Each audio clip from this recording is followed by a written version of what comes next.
Subscribe कीजिए गुरु ज्ञान channel को और बेल आइकन दबाइए लेटेस्ट वीडियो सबसे पहले देखने के लिए। नमस्कार, गुरु ज्ञान के ऑडियो आर्टिकल प्रोग्राम में आपका स्वागत है। हमारा आज का आर्टिकल सार्वजनिक ऋण की संवहनीयता यानी सस्टेनेबिलिटी ऑफ पब्लिक डेट से संबंधित है। चलिए आर्टिकल की शुरुआत करते हैं। वैश्विक वित्तीय सेवा कंपनी मॉर्गन स्टैनली ने अपनी एक हालिया रिपोर्ट में अनुमान लगाया है कि भारत को वर्ष 2022 के आरंभ में वैश्विक बॉन्ड सूचकांकों में शामिल कर लिया जाएगा और इसके परिणाम स्वरूप अगले दशक के दौरान भारतीय संप्रभु बॉन्ड में 170 से 250 बिलियन अमेरिकी डॉलर का निवेश प्रवाह होगा। चलिए जानते हैं वैश्विक बॉन्ड सूचकांक को। इसमें ऐसे उभरते हुए ऋण बाजार शामिल होते हैं जो विकासशील देशों की सरकारों के द्वारा जारी स्थानीय मुद्रा बॉन्डों की निगरानी करते हैं।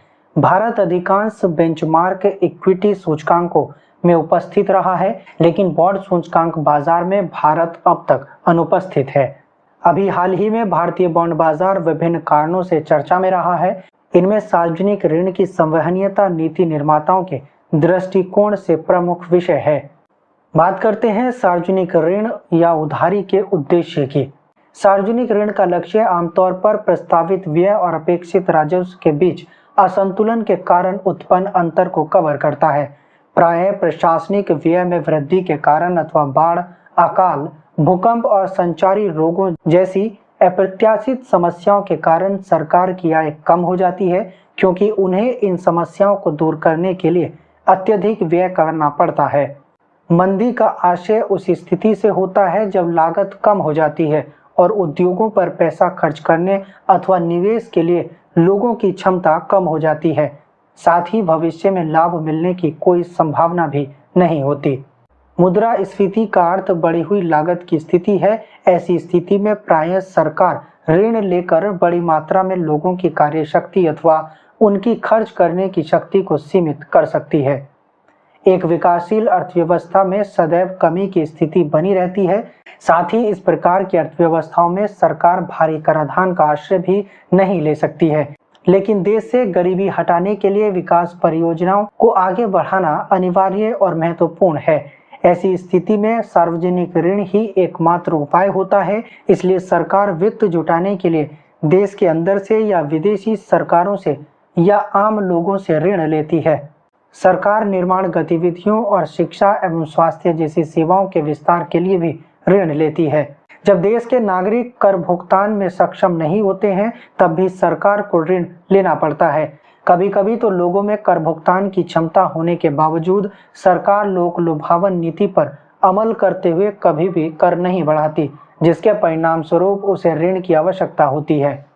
बात करें बढ़ते सार्वजनिक ऋण की, तो भारतीय रिजर्व बैंक के आंकड़ों के अनुसार भारत का सार्वजनिक ऋण केंद्र और राज्य सरकारों की संयुक्त देनदारियां और सकल घरेलू उत्पाद यानी जीडीपी का अनुपात वर्ष 2020 में बढ़कर 100.86% के रिकॉर्ड उच्च स्तर पर पहुंच गया है, जो कि वर्ष 2014 में 76.86% पर था। वर्तमान में भारत विकासशील अर्थव्यवस्थाओं में ब्राजील और अर्जेंटीना के बाद सबसे अधिक ऋणग्रस्त देश है। यहाँ तक कि दक्षिण एशिया में भी भूटान और श्रीलंका के बाद भारत ही सबसे बड़ा कर्जदार देश है।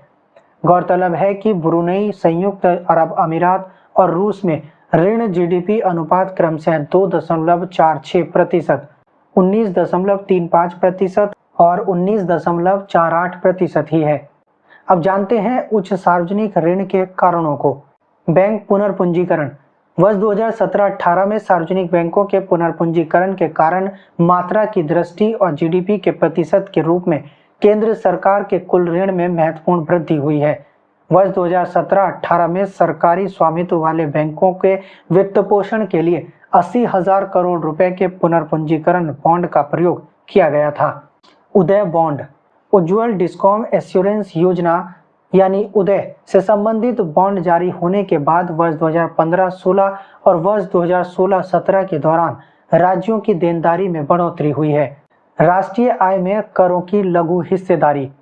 भारत की स्वतंत्रता के बाद से राष्ट्रीय आय में 4 गुना वृद्धि हुई है। जैसे भारत में वर्ष 2021 में कर जीडीपी का अनुपात लगभग 10.2% है, कर आय का अधिकांश भाग अप्रत्यक्ष करों से प्राप्त होता है। असंतुलित कर प्रणाली। भारतीय कर प्रणाली में कई त्रुटियां विद्यमान हैं। भारत में कर चोरी की समस्या काफी गंभीर है क्योंकि देश की कर प्रणाली त्रुटिपूर्ण है। सार्वजनिक आय का दुरुपयोग होना। सरकारी व्यय का एक बड़ा भाग उन सार्वजनिक विभागों पर खर्च होता है जहां भ्रष्टाचार, घूस और लाल फीताशाही का माहौल है। इसके परिणाम स्वरूप उत्पादन में कमी आ रही है। बात करते हैं बढ़ते सार्वजनिक ऋण के प्रभावों की। यह सर्वविदित है कि अत्यधिक सार्वजनिक ऋण ब्याज दरों में उच्च रिस्क प्रीमियम की ओर ले जाता है, जिसके परिणाम स्वरूप निजी निवेश में कमी के साथ ही दीर्घावधि में जीडीपी संकुचन की स्थिति बनती है।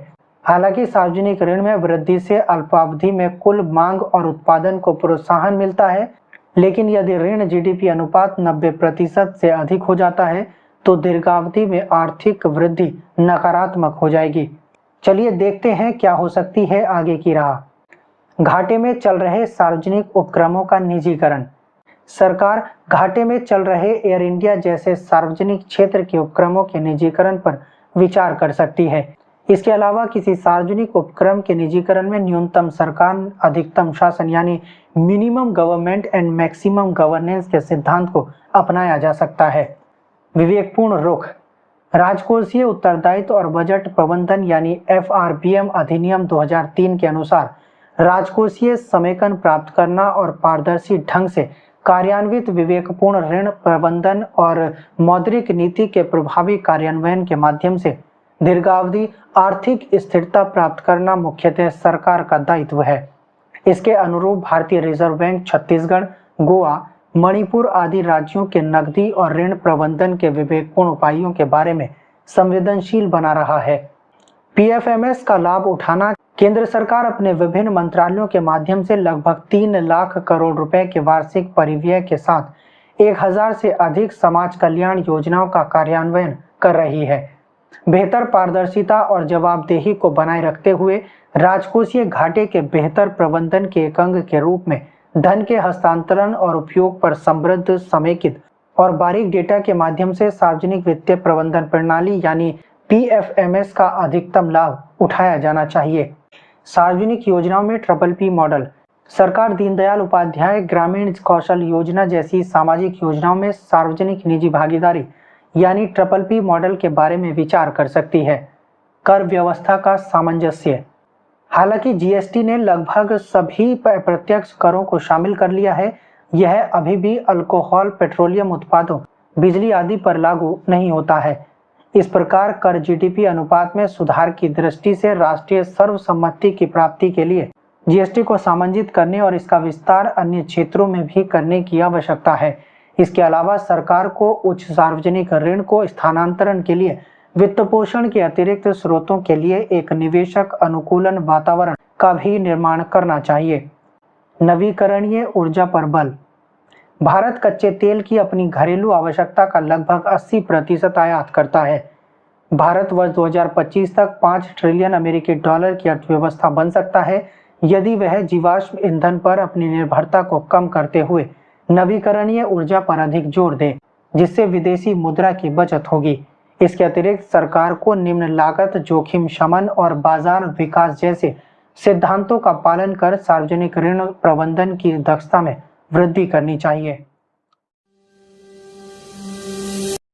सब्सक्राइब कीजिए गुरु ज्ञान चैनल को और बेल आइकन दबाइए लेटेस्ट वीडियो सबसे पहले देखने के लिए।